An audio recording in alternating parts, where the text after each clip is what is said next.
Pasemos entonces al interior de la línea defensiva, donde también hay un muy importante prospecto que ha tenido sus semanas complicadas de cara a este NFL Draft, pero que también en talento puro hablamos de un tipo que es top 5 de esta clase del NFL Draft, sin importar posición, que es Jalen Carter de Georgia.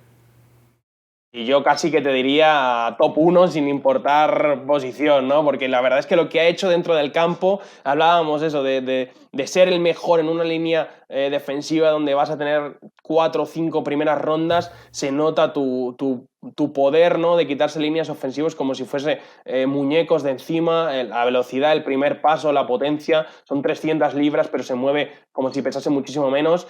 Para mí tiene todo Jalen Carter. Vamos a ver cuánto de importante, ¿no? O cuánto de relevante es el problema fuera del campo, porque sí que parece grave, ¿eh? Sí, con Carter me encanta a mí esta anécdota. El año pasado, también en estas épocas, finales de marzo, inicios de abril, me pongo siempre a estudiar el NFL Draft, ¿no? Ya que termino con toda la agencia libre y demás. Y pues pongo Georgia, ¿no? Para poder ver a Trayvon Walker, que fue el pick número uno, ver a Jordan Davis, ver a Devonte Wyatt. Y me acuerdo que vi dos partidos y le mandé un mensaje a Wilmar Chávez, que también estuvo en el draft con nosotros, y le digo, ¿el 88 quién es? Porque es el mejor de la línea defensiva de Georgia. Me dice, es el que viene el año siguiente, espérate poquito. Es justamente Jalen Carter, o sea, es el que destaca sobre todos los defensivos de Georgia, porque como dices tú, ¿no? Tiene la visión para ubicar el ovoide, manos pesadas, inicia jugada muy explosivo, se mueve naturalmente para ese peso, tackle defensivo, defensive end, 4-3, 3-4, lo puedo ver en cualquier defensiva sin ningún problema. Apenas 22 años, yo también sí consideraría ser un big board sin importar posición. Para mí Carter es el número uno de esta clase del draft. Y hay que platicar un poquito más a profundidad de esos problemas, ¿no? Para que la gente pueda entrar en contexto de todo lo que le ha pasado en las Sí. últimas semanas. Sí, básicamente en enero, después del campeonato nacional, si no me equivoco, un miembro del staff de Georgia y un jugador fallecieron en un accidente y se pensaba, ¿no? Que había sido un tema sin contar con nadie más, pero después se fue descubriendo, según llegaba la Combine, que había estado implicado Jalen Carter. Y ahí está un poco la maraña, no sabe si estaban haciendo una carrera o él simplemente estaba allí y no atendió, no socorrió, ¿no? A ellos, simplemente huyó y no espera que llegase la policía. Hay muchas dudas con respecto a Jalen Carter, pero también te digo, no sé si viste a Drew Rosenhaus, que es su agente, dijo que no estaba cogiendo entrevistas de nadie que estuviera fuera del top 10, ¿no? O sea que Sí, debe estar estrategia bastante confiado que interesante. alguien le va a elegir. Sí, sí, sí, y estrategia interesante, ¿no? Al final de cuentas, agregaría en esa parte, creo que por ahí se maneja también que hubo dos versiones, ¿no? La que le dijo a la policía en ese momento, a los días Mm. de este accidente, y que después descubren que sí estaba involucrado, que sí estaba en el lugar, y como dices tú, qué tanto hizo, qué tanto participó en estas posibles carreras de carros que terminan en el accidente en el que fallecen dos personas, entonces pues sí es bastante grave. Y luego esto pasa cuestión de un día antes de su entrenamiento en el Combine, que al final de cuentas no hace mucho, se espera a su Pro Day y tiene uno de los peores Pro Days que he recordado yo para un pick tan alto. Y yo hace un par de años un jugador, que Jachai Polite de Florida, que iba a salir, parecía en primera ronda, acabó saliendo en tercera, pero los patrones fueron los mismos, problemas fuera del campo que llevan a una mala preparación, que llevan un mal entrenamiento que ven todas las franquicias y te acaba tirando un poco. Sí, es que, como dices tú, fue un pésimo entrenamiento. Lo que se vio en el campo, aparte de que la mitad se cansó y ni siquiera lo completó.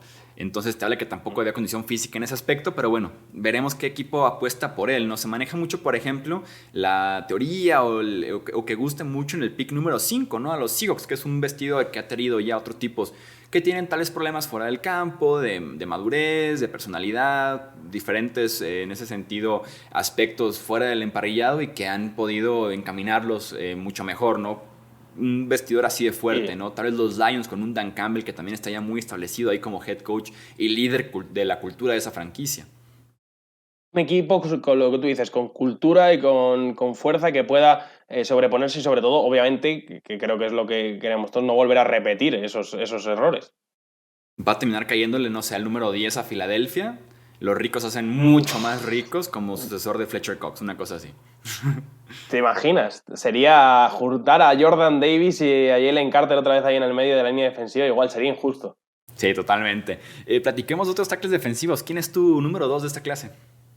Mira, yo en el número 2 tengo a Kelly Jackenzie, que es el jugador de la Universidad de Pittsburgh, y que al final, viniendo de la misma universidad que Aaron Donald, siendo un poco un jugador bastante pequeño, las comparaciones se te van ahí. Muy buen primer paso.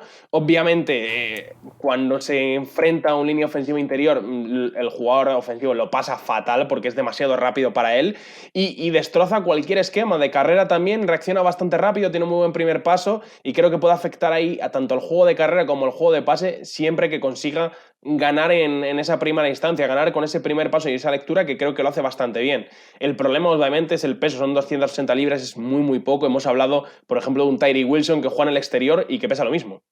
Sí, estatura de linebacker o cornerback y peso de edge. O de otro linebacker un poquito más pesado. Jugando en el centro, con los Sí. guardias y con los centros. O sea, mala combinación. Le tienen que dejar, Jesús, dejar rienda suelta para que él salga el primer paso y pese a que en alguna jugada le puedan engañar y llevarle por un lado que no es, tienen que aprovechar eso porque lo que sí que no puede hacer es plantarse en una jugada de carrera y aguantar dobles bloqueos. Eso sí que no lo va a hacer nunca y creo que va a ser un jugador que igual depende más del esquema que un Jalen Carter u otros jugadores que vamos a hablar después, pero que en un esquema indicado, en un esquema que le dé esa libertad absoluta para salir al primer paso, lo primero que vea reaccionar y salir, creo que ahí puede sumar muchos sacks y muchos placajes para pérdida de yarda, porque su trabajo es eso, afectar el backfield rival. Sí, se la vive básicamente ahí. ¿Quién es tu tackle defensivo número 3 de esta clase?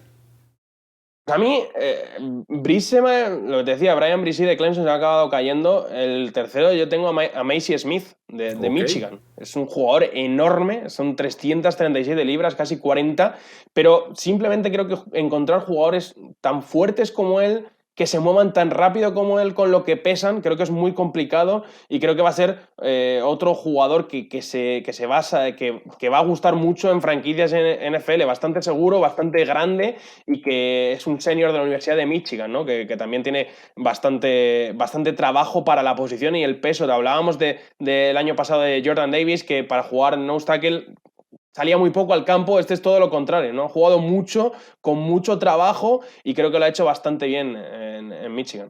Sí, totalmente. Debe ser un obstáculo en la NFL con ese peso. Y como dices tú, es raro encontrar tipos de ese tamaño y que aparte se muevan tan bien, ¿no? Generan muchísimo tráfico en el centro de la formación, dobles bloqueos, gana sus mismos bloqueos. Entonces, no ofrece mucho tal vez como pass rusher. No hay movimientos tan destacados en ese aspecto, pero el tipo sostener su posición lo puede hacer sin ningún problema. Y hemos visto que la NFL ha valorado también ese tipo de linieros defensivos anteriormente. Mm. Y no ha tenido tampoco, yo creo que mucho. No sabe ir a por el quarterback, pero lo que te decía, creo que sí que tiene la fuerza, es uno de los jugadores más fuertes del draft en cuanto a garra y en cuanto a presión, y tiene la velocidad para mejorar en eso. Y ahora sí, entonces tienes a Brian Brisee de Clemson como número 4. Y ahora sí, a Brian Brisee, lo que te digo, creo que es un jugador que obviamente fue también recluta número 1 en 2019 viniendo del instituto, mucho hype, mucha esperanza con él y sobre todo por las lesiones que ha tenido, se rompió el cruzado en 2021, ha tenido este 2022 una lesión en el hombro, no ha terminado yo creo de desarrollar todo su potencial, solo tiene 8 sacks en toda su carrera y aunque tiene también las habilidades atléticas, creo que se quedó un poco corto, ¿no? Para lo que pensábamos de él. Es muy, muy alto, pero juega bajo, ¿no? Es capaz de mantener el punto de ataque bien, pero creo que le ha faltado siempre desarrollarse porque ha estado poco en el campo. Sí, y al final de cuentas creo yo que con Brian Brisee me pasó viendo los partidos de Clemson. En los partidos más grandes es donde no aparece mucho y se aprovecha bastante de los NC State, de los Duke y demás para tener ahí sus muy Mm. buenos partidos. Sí, totalmente. Yo que es un jugador que me decepcionó un poco. El primer año fue bueno, ¿eh? El primer año como freshman, cuando llegaba con todo ese potencial, fueron 4 sacks, pero desde entonces es que no ha tenido tampoco continuidad en el juego y lo que te digo, no ha desarrollado tampoco un plan de ataque, un plan de presión. Me parece que puede hacerlo, pero en 2 años no lo hemos visto y no sé si va a conseguir también mantenerse sano en la NFL. Y para cerrar con el costado defensivo, ¿no tienes algún otro tackle defensivo antes de? No, no, Ok. no, no tenía ninguno más. A Siaki Ika de Baylor, ¿no? Entiendo que es el otro que teníamos ahí, también un jugador enorme, un mastodonte en la línea, pero no me parece que puede salir en primera ronda. Sí, creo que van a ser 4, veremos si por ahí se alcanzan a colar esos 4 a la primera ronda, sobre todo con Kansi, con Smith, que tiene que ser como la situación ideal, ¿no? Para poder encontrarles un buen rol desde el día 1. Y entonces ahora sí, para cerrar con la defensiva, ¿hay algún linebacker que veas en primera ronda?